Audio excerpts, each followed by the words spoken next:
You're gonna have a side that looks like this. Do not put this on the outside. You want the black side to come out. The only difference between me and you is the tools that you have and how you're using them. That's it. This can literally take you 5 seconds to install. I'm not gonna count it because that's a hyper exaggeration, but what you have is you have your LED here.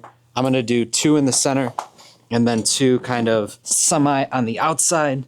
Basically, come in here and then you want to come through the top here. Snug it in.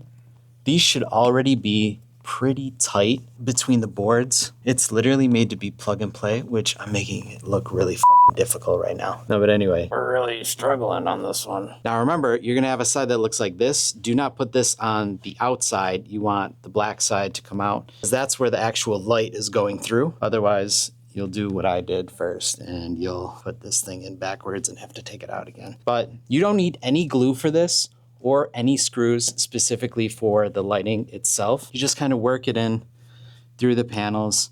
The panels are cut and created to be able to fit these lights down the center. You just take that, slowly start applying. No glue needed, no nails needed.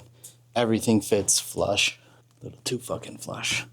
So now, once you've gone all the way down to your floor, you are going to have a attachment comes out of the bottom here. This is exactly what this looks like and why you want to specifically get these LEDs, because these LEDs are designed for this veneer paneling specifically. You're gonna have an attachment.